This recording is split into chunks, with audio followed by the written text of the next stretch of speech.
Motolo jo moro. Tänään huoletaan toi V-Strommi kesäkuntoon. Siinähän tuli tossa hetki sitten 100 000 kilsaa täyteen ja se olisi nyt sisään ajettu.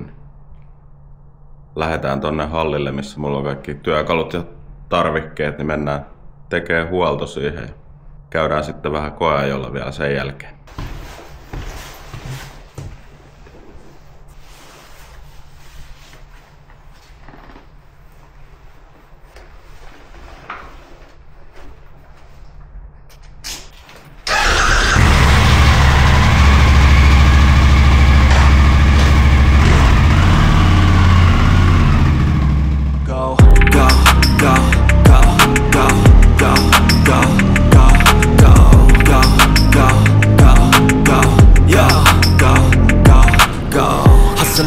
Hustle every single day.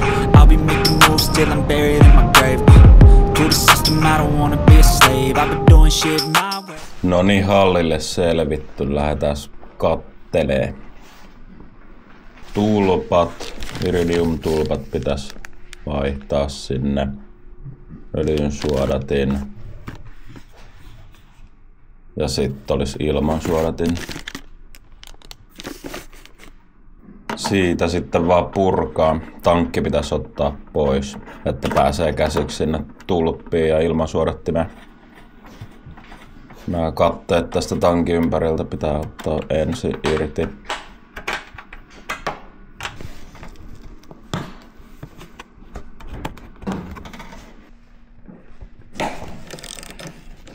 Aika helposti lähtee tankki tämmöisessä V-Strommissa, ei ole kovin monella pultilla kiinni. Siellä olisi tulppaa ja täällä ilmansuodatin. Melko likaiselta näyttää. 21 lukee tossa, että on viimeksi vaihdettu. Kotelo on ihan puhdas. Verrataan tuohon uuteen, miltä näyttää. Onko mitään eroa?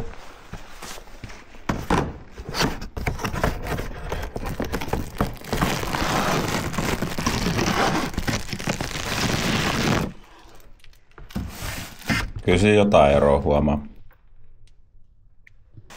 Uutta paikalleen.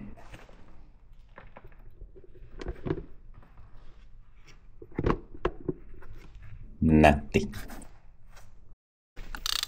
Sitten noi tulpat. Tää takasylinterin tulppa on ainakin helppo vaihtaa. Se on ihan heti tossa holleilla. Toi näyttää toi etusylinterin tulppa olevan vähän piilossa. Tuolla katsotaan, päästäänkö siihen käsiksi. Sieltä se lähti irti. Ja uutta sisään.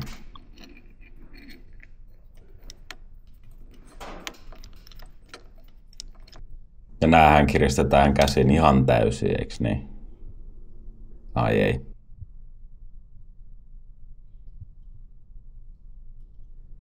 Kyllä se etumainenkin tulppa sieltä lähti, oli se kyllä aika pienessä raossa sai työskennellä. Tuolla jossain se oli.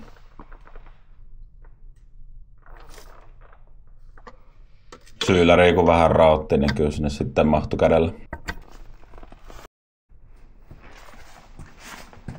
Kokeillaan, toimiiko nyt. Eli uudet tulpat ja ilmansuodatin.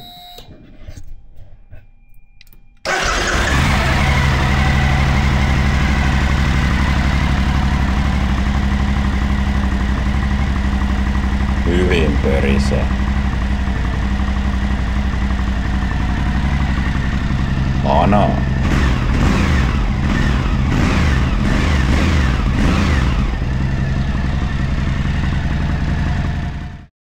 Sitten olisi vielä öljyjen vuoro. Otetaan vanha pois sieltä.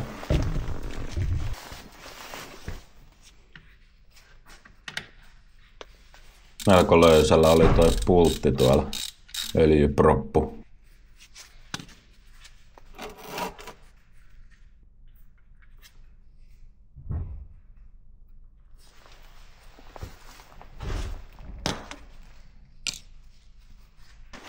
Proppu kiinni uudella kuparitiivisteellä.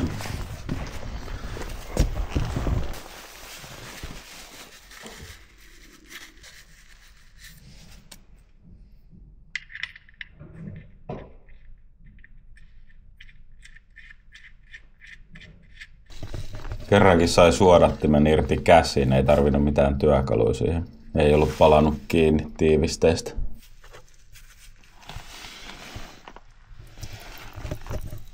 Joo, sitten olisi tarkoitus ekaa kertaa prätkään laittaa Delvackia. Ei ole tullut aikaisemmin tätä käytettyä ja mä oon tästä jo vuosia sitten ekaa kertaa kuullut, että jengi käyttää työkoneöljyä moottoripyörissä ja hyvin tuntuu rokkaavan.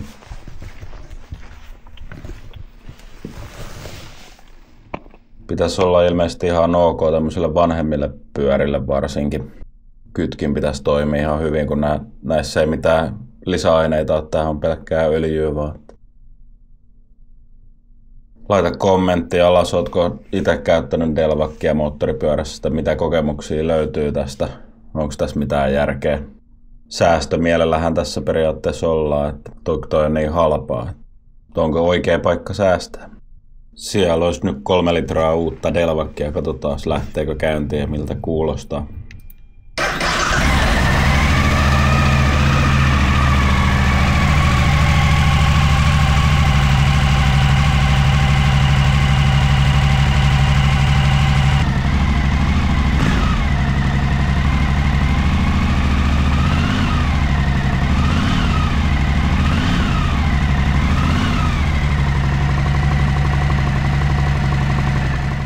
Onko tämä ylipäätänsä se oikea Delvacki, mitä näissä moottoripyörissä on käytetty? Mä tiedän, näitä on muutama eri laatua. Näytti olevan. Mä otin nyt tämmöisen, mitä jostain näin, että joku muukin oli laittanut Se olisi nyt siinä sitten 100 000 kilometrin huolto V-Stromiin tehty. Ketjut vois vielä tuosta putsailla ja rasvailla ja lähdetään sitten koeajolle.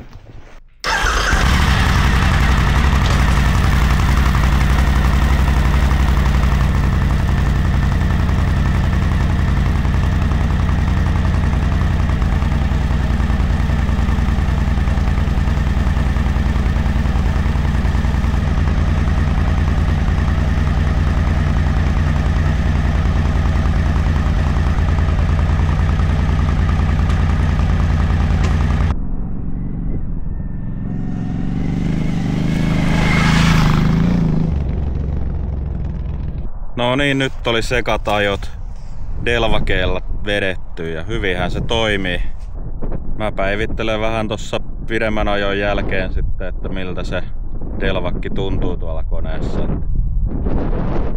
Katsotaan. Täytyy vaan kans vähän seurailla tossa, että minkälainen öljynvaihtoväli noilla täytyisi olla. Että täytyy vähän tutkia asiaa. Laittakaa kommenttia, mitä mieltä, kannattaako säästää öljyissä. Onko teillä kokemusta Delvackista ja oliko mitään järkeä? Laitetaanko noihin muihinkin mopoihin sitten sitä vai ei? Mä laitan tähän loppuun vielä, että mikä meillä on tilanne noiden kilometrien kanssa. Että ollaanko tämän 50 000 kilometrin haasteen perässä ollenkaan vai tuleeko siitä mitään? Miltä se näyttää nyt tällä hetkellä tälleen huhtikuun alussa. Mutta me palataan seuraavassa videossa. Kiitti kun katsoit tän ja laita kanava tilaukseen.